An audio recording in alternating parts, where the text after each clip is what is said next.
It only took Roberto Satoshi Souza 50 seconds to show why he's RIZIN's lightweight king and why Dana White and the UFC should absolutely be watching. This guy is incredible. He's the king of RIZIN. He is a fantastic fighter, and you might not have heard of him, and if you haven't, shame on you because he's amazing.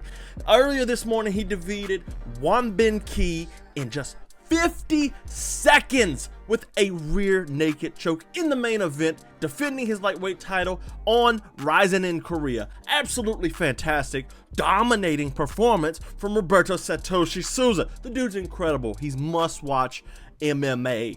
It's just fantastic. So guys, look, in the description, Fight Finders, Discord, newsletter, all of that's in the bio. Go sign up, support how you can. So how did he get to the rear naked choke? How did Roberto Satoshi Souza get the submission? Well, first of all, the knee tap. Wonbin Ki really wanted to push Roberto Satoshi Souza against the fence.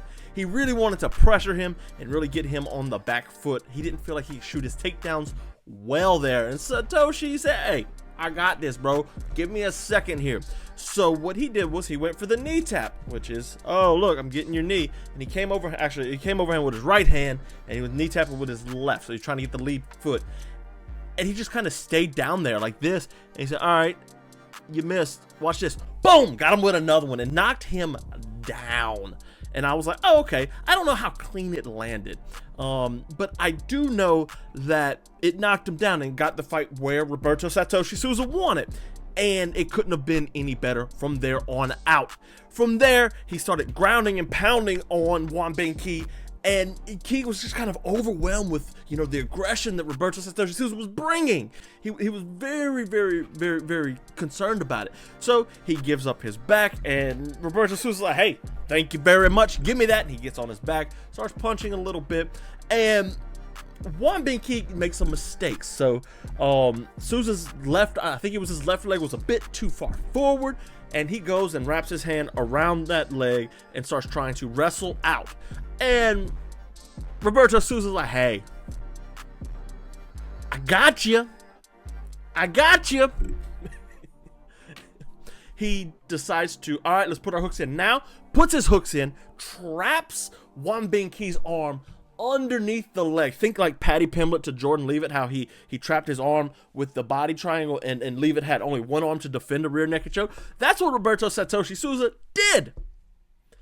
And with that arm trapped, he has no way to defend on that side, no way to get his hand up on the phone, and boop, sunk in the rear naked choke and literally like just wrenched the life out of him and put him clean to sleep. Now, Roberto Souza didn't just find this finish, and he created it by making his opponent react, and he trapped the arm off of that reaction to get the choke. This is exactly how Rickson Gracie taught people how to fight. And in his book, Breathe, right here, I don't have the cover because anyways, buy the book. It's links in the description. Rickson Gracie talks about, just how he liked to make people feel uncomfortable and capitalize off of those mistakes. From the book, it says, if I'm mounted on you, you're going to feel uncomfortable immediately. I will make sure that you are unstable and reacting so that my actions will dictate the terms of the fight. Now, that's exactly what Roberto Souza did. He capitalized on Wonbin Ki's mistake. The punishing ground and pound made him want to get out of danger now. I've got to get out of here. I've got to go. He capitalized on that mistake, trapped the arm. Oh, you're going to grab my leg. Trapped the arm and put him to sleep. Perfect finish, guys. Perfect. Breathe. Rickson Gracie right here. Propaganda book, maybe, but it's actually a really good insight into how the whole Gracie Jiu-Jitsu, Vale Tudo, and all that took place. Link in the description. Buy it. You'll be supporting the channel, and you'll get a cool book out of it. Is Roberto Souza the best fighter outside the UFC? I don't think so. At least the best lightweight, maybe not. You do got like Usman Nurmagomedov and Paul Hughes, but he's certainly one of them, and he's certainly somebody that the UFC is going to be looking at in the future. He's getting old. He's older. I think he's 33 or something along those lines. But like PFL's not giving up Paul Hughes or Usman Nurmagomedov, but RIZIN's been sending Kaya Sakura.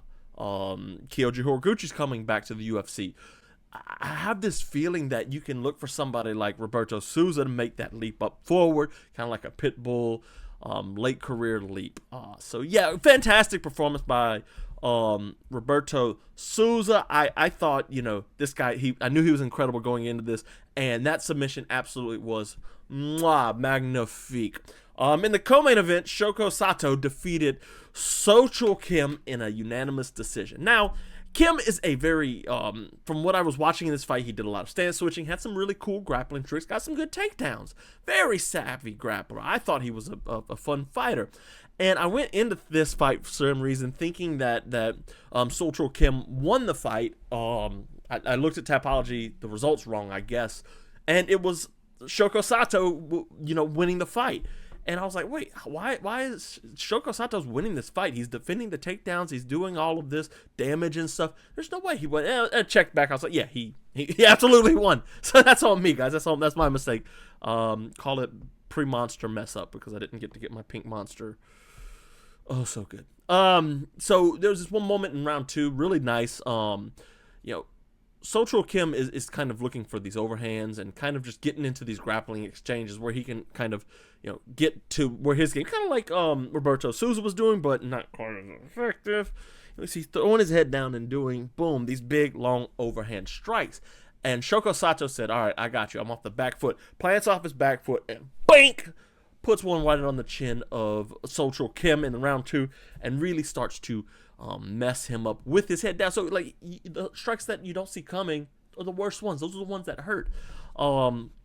This cross was just right on the money. Just a heat-seeking miss. Boom. Didn't put him down because Sochul Kim is incredibly tough. But this really did let Shoko Sato run away with the fight.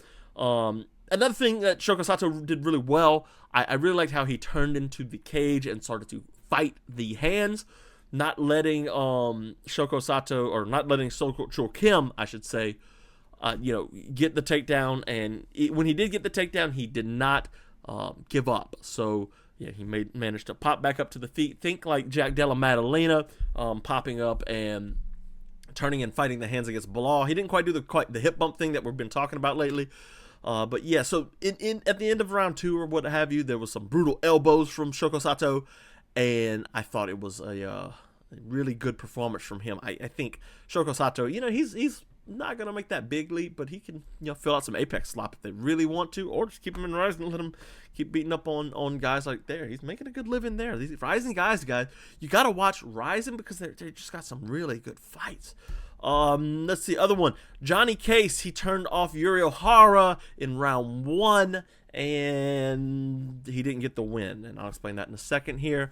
You know, Case, he's always looking for big shots, and he didn't really put pieces combinations together. At least in this fight, I've seen it kind of do it in the past, but you know, and that can really backfire, and you really get pieced up, especially if you're fighting a savvy striker. Yuri Ohara is not that. He backed Ohara to the fence. Ohara throws a cross, and then he throws a jab, and Johnny Case kind of just times the jab. He comes over top with a big right hand and kind of put him down, uppercut against the fence, and you know, the ref was trying to get Johnny Case off of him. Unfortunately, the fight was a no contest, and that's because Johnny Case missed weight. And I was thinking to myself, like, man, we have this coming up this evening with Macy Barber missing weight against Aaron Blanchfield. Should it be an automatic no contest if the fighter that, you know, has a weight miss? Should it automatically be a no contest? And I was like, yeah, it should.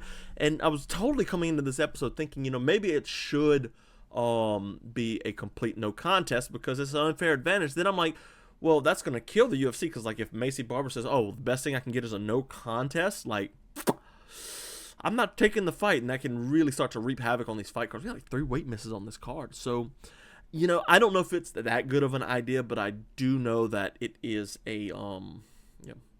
is an option. This case, it worked well. Johnny Case got the win. Unfortunately, Yuri Ohara got didn't get a loss, but he did get put down.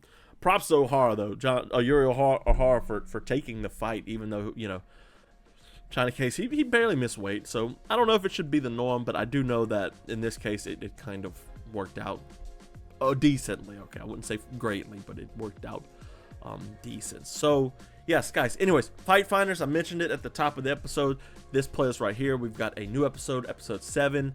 We're starting to film next month with Tom Scott, a Olympic karateka. We're going to watch him at the U.S. Nationals, and it's going to be a really fun episode. Episode 7's coming up. We got episode 8 and maybe even episode 9. I said episode 8, though. There's episode 9 in the works. Check it out.